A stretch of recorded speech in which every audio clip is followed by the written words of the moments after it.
E aí tem a outra parte, que é a parte do desenvolvimento mesmo do satélite, né? Vamos dizer assim. Aí né? é o Rocket Science, né? É aqui entra a Rocket Science, né? E aí vocês trouxeram, né? Sim, Vamos mostrar, vou começar a mostrar pro pessoal. Porque, então a gente estava falando, teve aqueles satélites gigantescos lá, né? De toneladas e não sei o quê. Aliás, até o Amazônia 1, né, cara? Um negócio gigante, né? É uma coisa muito grande. Eu acho que... Eu tenho um negócio, eu falei isso aí até na vida da transmissão. Eu acho que o Amazônia 1 é um negócio meio atrasado também, né? Do ponto de vista da aplicação dele de imageamento. É uma saia justa pra gente. Não, tudo bem, mas é que... Porque a gente conhece muita gente. O Amazônia 1 é o quê? Resolução o quê? 60 metros, né? Se eu não me engano... Acho que é 60. Tá... Que era metade de um campo de futebol, até que eu falei pro pessoal na época. Eu tô na dúvida se é 60 ou 30. Realmente tô na dúvida agora. Mas hoje você pega um satélite da Planet Lab, qual que é a resolução? A Planet Lab consegue fazer com 9 metros. Aí, cara, aí é outro É muita papo, diferença, né? É outro papo. E o da Planet Lab não é muito maior que isso. Entendi. E cada vez que o Falcon sobe, joga pelo menos uns 20 desse lá. Não, os caras são... Tanto que o cara voou ontem, né? Exato. O cara voou. Então, isso aqui é um satélite, né, cara? Basicamente é isso que é um satélite, né, hoje. Essa daqui é o PY2BJO, que é uma nossa missão que foi custeada pelas pessoas que seguem a gente, né? Vai ter uma oportunidade para a gente apresentar as placas deles, né? Esse aqui é um projeto um pouco antigo, a gente já está desenvolvendo outros projetos, mas a gente tinha como trazer ele, então a gente achou interessante, né, para o pessoal ver. Demais, cara. Então, professor, não sei qual câmera eu posso mostrar. E antes de mais nada, imagine que isso daqui são os componentes, mas há uma carenagem. Tem a caixinha. Tem a carenagem que é uma cubo. caixa de... É um cubo. Realmente, quando a gente fala de CubeSat, imaginem um cubo algo assim, um quadrado, um cubo realmente. É um cubinho, por isso que tem esse nome. O CubeSat ele é medido naquela azul, né? Isso. Unidades. Acho que é 10 por 10 por 10. Ele é um de aresta de 10. E esse de vocês é quantos Us seria? Esse aqui tinha 2 Us. Esse aqui 2 Us. 2 Us. Então é pequenininho mesmo. É pequeno. CubeSat pequeno. A dimensão dele, assim, com a carenagem é quanto? Só para o pessoal ter uma ideia. Aí ia ter por volta de uns 20 10, centímetros de altura por 10 de aresta. Olha aí. Então, isso é um satélite hoje, pessoal. Um satélite, tá? Porque o que importa mesmo dele é o que está aqui, né? Exato. Sim. Aí, o que você tem aqui? Começa por onde? Essa missão aqui a gente trouxe para apresentar. Essa aqui é basicamente a nossa plaquinha de telemetria, onde a gente tem a nossa estação de base, né, dessa missão. Então, o que a gente tem aqui? A gente tem praticamente um microcontrolador, um rádio, onde recebe a telemetria. Então, aí a telemetria, ele vai falar o que pra gente? Altura, altitude, GPS, todos os sensores que estão inclusos na placa. As fotos são recebidas e transmitidas, ele recebe também pra gente. Por exemplo, a gente tem um sistema de telemetria que a gente desenvolveu internamente. Então, a gente tem um software que faz a visualização. A gente vê em tempo real ele no mapa, o deslocamento dele. E um ponto importante tudo aqui, né? Levanta aí, dá pra mostrar aqui, Mulambo? Dá pra mostrar na frente do microfone dele. Põe. Um pouquinho. Aqui na frente do seu microfone. Aqui? Aqui? Pode estender a mão. Estende a mão pra câmera. Sim. Isso. Perfeito. Então, o importante é desenvolver... Então, isso aí é a base da telemetria toda, vem aí, tá vendo? Essa missão... E aqueles númerozinhos que você vê ali, ó, vem dessa caixinha aqui, ó. e o não só importante dizer que a gente está vendo só o satélite, mas o satélite é só uma parte. A gente precisa formas de comunicação. Sim. Não, depois nós vamos falar. Depois nós vamos falar dessa parte do desenvolvimento em terra dos sistemas. Os sistemas de comunicação em terra para receber e transmitir para o satélite também é desenvolvimento nosso. Claro. É uma tecnologia nossa. Exatamente. Nós vamos falar também. Aqui a gente tem a nossa plaquinha de transmissão, né, desse projeto. Então, a gente também tem aqui um processador e um módulo de rádio, né? Esse módulo aqui de rádio é um famoso conhecido nosso LoRa. Só que o nosso algoritmo dessa missão, inclusive, a gente desenvolveu ele para 100 km e testamos e validamos essa tecnologia para 12 km em vários testes nossos. Então, 12 km de transmissão. Legal. É uma coisa bem interessante. Isso aqui é... O que é de prateleira? Prateleira, para quem não sabe, é uma coisa que já existe, tá, pessoal? Então, você vai lá, você tem como você comprar. Só as placas que não. O resto inteiramente de prateleira. Legal. Que é aquele lance de usar o que já existe, não inventar a roda. Beleza. O único, que eu diria assim, valor agregado que a gente coloca em cima é o que? A nossa expertise de desenvolver o algoritmo correto para tirar o máximo do equipamento. Não, aí nós vamos chegar nisso aí. É a aí. arquitetura do sistema. Tá. Aqui aí, a gente tem então, telemetria, aqui a transmissão, né? transmissão. Esse daqui é o nosso sistema de alimentação e também de aquecimento, porque na nossa missão a gente está muito alto, né? E a nossa carenagem, se eu não me engano, era de... Como que era? Não era PVC. Agora me sumiu Foi o uma nome. impressão 3D que a gente fez, eu não lembro muito bem o nome. PLA, aqueles negócios? Não, A não gente- é PLA, é um outro material. Triton, não era? Triton. Era... Ah, não tem problema. Não, Mas tá, o objetivo dessa placa, além de carenagem alimentar... de vocês era impressa em 3D. Além de alimentar o show. sistema, a gente também utiliza ele para aquecer os componentes, porque dependendo da altitude, pessoal, não sei se o pessoal sabe, a gente tem que garantir que o equipamento de prateleira esteja na taxa de temperatura, senão ele não funciona. Claro. Então tem toda uma preocupação, né, para a gente fazer o equipamento entrar dentro do sistema de vida útil dele. E aqui também a gente tem as nossas placas de sensoriamento, né, e também a parte da fotografia, imagem. A gente O faz... satélite de você é de sensoriamento remoto. É de imaginamento. Esse é um Imaginamento. protótipo, né? E qual que seria a resolução? Esse daqui eu lembro dos pixels, mas eu não lembro da quantidade de Ia fotos. dar por volta de 90 metros, entre 90 e 120. Bom, Tava legal. nessa, a gente não chegou a ferir. 90 metros nisso aqui, viu? 10 por Por 20. pixel. Entendeu? Então é um resolução, negócio... a resolução não tão boa. Né? Não, mas é dá. pelo tamanho, É. né? Para uma tecnologia desenvolvida própria, utilizando equipamentos Isso. COTS, Aqui né? ainda não tem, né? São outros elementos que são... Depende da missão. Né? Tem a roda de reação, que faz o posicionamento. Certo. Painéis Os solares. painéis solares, E mais a parte alguma outra externa ali, antena. né? É. Mas aí ele não passa... É bem menor do que essa mesa, por exemplo. Não, isso fica dentro. Roda de reação é como se fosse um Certo. motorzinho de celular. Entendi. Aquele motorzinho que faz o vibracol. Isso. Para vocês verem, basicamente a gente tem o que aqui? 3 placas e uma placa de telemetria, você tem um satélite. E todos esses equipamentos aqui, tirando o valor agregado do desenvolvimento do software que a gente tem em cima, foram equipamentos comprados Aí. nessa missão. Entendi. Aí, por exemplo, você pode vir aqui e comprar uma câmera melhor.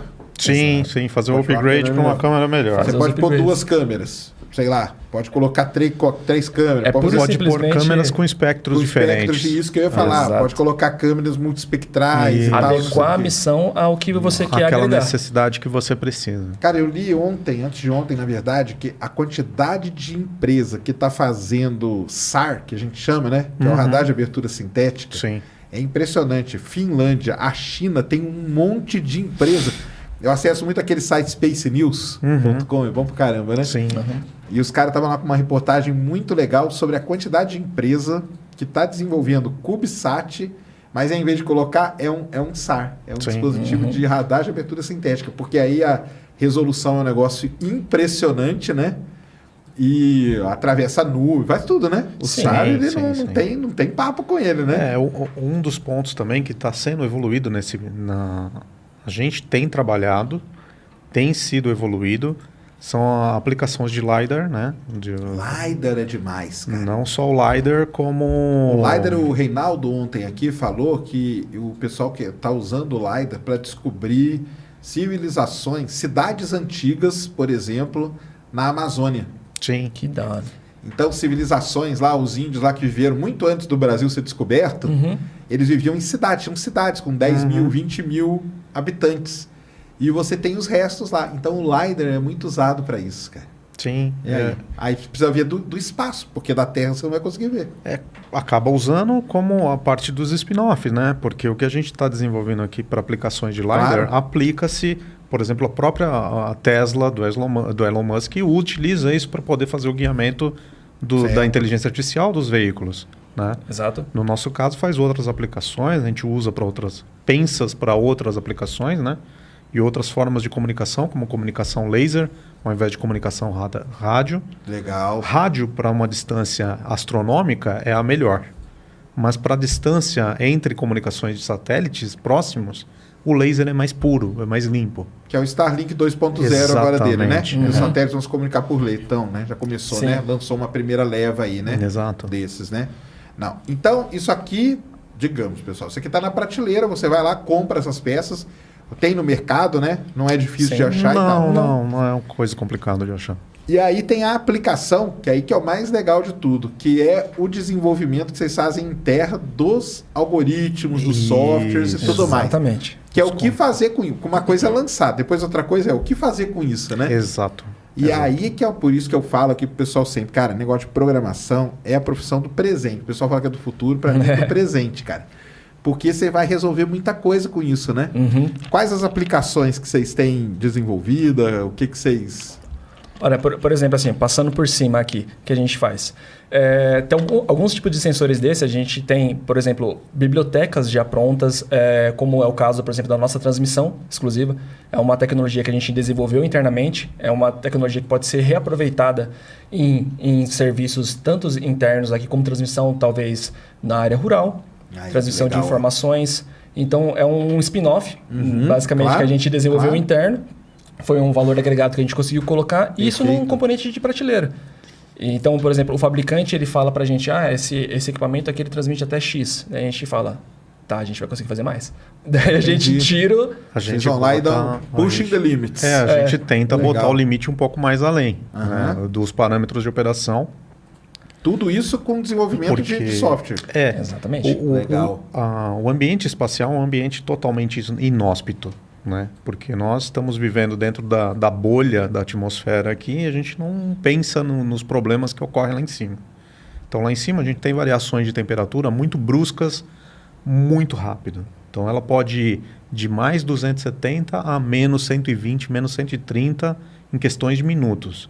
Você tem uma interferência eletromagnética, exposições a intempéries, raio cósmico, partículas do sol, do vento solar. Vento solar. Então, são componentes de prateleira? São. Mas a gente tem que pensar essa utilização no ambiente onde ele vai estar sendo utilizado. E essa utilização dentro desse ambiente capacita a gente a utilizar ele em ambientes extremos aqui na Terra. Claro. Por exemplo, sensores de monitoramento vão trabalhar nessa amplitude de variação térmica. Pô, isso aqui tem aplicação dentro de uma câmara frigorífica. Eu posso aplicar isso dentro de uma câmara frigorífica, posso aplicar isso dentro de um outro ambiente qualquer, numa sonda de perfuração de poço de petróleo. Claro. Então, a gente enxerga dessa maneira como fazer essa aplicação e já começa a pensar como essa aplicação pode estar disponível para outros negócios, para outros caminhos. Porque, na verdade, esses outros caminhos acabam, como eu falei, revertendo caixa e caixa, por sua vez, paga outras P&D pessoas. e P&D volta Claro. de novo para desenvolver. Eu acho até que tá tendo a erupção lá do vulcão lá em La Palma, né? Sim, E o pessoal com fica breve sobrevoando de drone, né? E eu acho que ali tem alguma modificação, né? Sim. Para aguentar aquelas Temperaturas. temperaturas. Porque o pessoal fala, como que o drone aguenta? Eu falo, cara, isso aí tem alguma... Os caras pegaram, com certeza, Sim. mexeram, deram esse pushing the limits aí. Deve ter para tido. poder passar ali e fazer as imagens e pegar os gases. fazer as Não é só medições e isso, tudo, né? Porque aquele ar, o ambiente ali, né? A atmosfera em volta do vulcão, ele deve estar cheia de partículas, óbvio, Exato. né? Também. As cinzas vulcânicas devem estar presentes ali, como núcleos higroscópicos ali em volta. E aquilo em choque com as pequenas hélices, então aquelas hélices devem ser mexidas também. Com certeza. Porque elas devem se romper muito rápido com aquela. Exato. Seria como se estivesse batendo na areia. Exato. E pode vir do desenvolvimento desse, né? Sim, claro. São pode necessidades ajudar, que você claro. vai encontrando. A gente encontrou esses problemas, achamos soluções para eles e vamos tentar aplicar isso em outras coisas. E aí a gente vai desenvolvendo. Desenvolve uma nova, descobre um outro problema, resolve Legal. esse problema, tenta aplicar ele de outra forma e assim a roda volta de novo. Não, isso mesmo. E vocês pensaram em mais quais outras aplicações que vocês... Aí, como aplicações assim de final, né, a gente começou a desenvolver algumas utilizações para a área agrícola. Legal. Aí é importante. sim. Aí, ó, falam para não... tem X milhões morrendo de fome, aí, ó. Exatamente. Porque a gente enxerga, a gente começou a imaginar de que a grande vocação do Brasil é a produção agrícola. E se você pegar uma empresa dessa, de satélite, e crescer junto com esses caras, Sim. aí você tá feito, cara. Exatamente. Isso Então, mesmo. Tá? o nosso regime produtivo no Brasil, ele já é eficiente. Uhum. A gente tem uma das maiores empresas desenvolvedoras de tecnologia agrícola no mundo, que é o Embrapa, Exato. que é referência, mas tem pontos de melhora. Hoje você tem pontos de monitoramento de grandes plantações. Você tem plantações de soja que você não consegue monitorar, porque são hectares, não são mais alqueires. É Tá enorme. vendo? Eu falo isso, o pessoal tira sarro da minha cara. Entendeu? Eu falo, cara, o satélite ele pode monitorar as plantações. Sim. Os caras aqui monitorar a plantação pra quê, cara? É só meter o trator ali e sair coletando. Não, é de jeito assim, nenhum. cara. Você Não. consegue Aí, ó. observar, através de leitura espectral, você consegue... Identificação de pragas, né? Esse é um ponto que a gente precisa voltar uns passos atrás para poder clarificar e poder fixar na cabeça de todo mundo, né? O que a gente enxerga é a reflação da luz. A gente não enxerga as coisas que estão na nossa frente como elas estão. O que a gente enxerga é como elas representam o retorno da luz dela. Claro. E como as coisas na nossa frente, os gases, todos os elementos têm as suas refrações, né? Como o Isaac Newton descobriu lá atrás que tinham as curvas dentro do prisma. A gente olha o que o nosso olho interpreta, né? Exatamente. Numa faixinha de comprimento de onda. Uma ali, né? faixa muito curta. Isso. Então, ajustando essa câmera e com o desenvolvimento da aplicação correta para essa finalidade, eu consigo, através de uma leitura, identificar a nitrogenação, Aí, ó. a quantidade de ozônio presente, eu consigo identificar a fosforação, consigo identificar qualquer elemento que reflita essa luz e consigo mapear isso através de uma inteligência artificial, plotar isso numa imagem e saber, olha, essa região, esse terreno está precisando de um tratamento, está precisando de uma adubação melhor, está precisando de uma identificação melhor. Ou seja, eu não desloquei um agrônomo, não desloquei uma equipe até lá e com uma imagem só eu consegui essa informação e vou mais precisamente, vou direcionado. Ou seja, não vou gastar uma fortuna com adubo, comprando adubo no mercado, não vou desperdiçar, vai ser muito mais produtiva, vai ser correta, porque as pessoas falam de defensivo agrícola, ok, ele é importante, ele garante, mas se você passa defensivo em outras áreas que estão saudáveis, sem necessidade, você está desperdiçando. Exato. E está danificando a plantação. Claro. Você está automaticamente gerando danos à raiz que está lá. A próxima linhagem que vai nascer naquele ponto talvez não venha tão boa. Você está tornando o solo mais pobre. Então, essa é uma das aplicações que a gente começou a desenvolver. E aí a gente pode continuar. Fez isso, o que vai acontecer, pessoal? Pode baratear o preço daquele. Vai cair a produção. E na hora que você for comprar, vai estar mais barato. Ou vai produzir mais, que vai ser bom para matar a fome. Eu toco nisso aí, porque o pessoal sempre fala isso, tá? Sim. Vai ajudar, cara. Então ajuda pra caramba. Fora isso, você pode mapear melhor lugar para plantar determinado tipo de. Né, eu posso falar isso porque esse foi um projeto que meio que a gente acabou descontinuando por conta da pandemia. Né, ele está hoje. Eu diria que ele está inerte. Né? A gente tem uma equipe muito, muito boa que trabalhou nisso, que a gente gostaria que tivesse ainda junto com a gente, por conta dos problemas da pandemia, todas essas questões que assolaram a economia mundial, acabamos hoje com essas pessoas um pouco mais afastadas, um objetivo de um futuro, quem sabe, voltar. Mas um dos pontos que foi desenvolvido é verificar marcas de pisoteio de gado, por exemplo. A gente conseguir identificar pontos viciados de pisoteio para saber melhor o manejo, porque onde está passando vai acabar destruindo a baquiara e não vai nascer tão bem de novo. E aí você pode ir ali e restringe a área. Exatamente. Ou pontos também que não estão rendendo tão bem. A gente fez alguns exames, alguns testes com a plantação com baquiara para gado, com plantação de café e de milho. A gente fez esses 3. A gente não conseguiu evoluir para soja, foi quando a coisa ficou preta. Entendi. E tudo isso, esse mapeamento, tudo usando inteligência artificial depois para fazer as classificações, aquela coisa toda. E um detalhe, todo esse mapeamento não foi com o nosso equipamento. Certo. Né? A gente utilizou... Você está fazendo a parte de software, né? A gente utilizando imagens para treinamento da própria rede Sentinela da ESA. Né?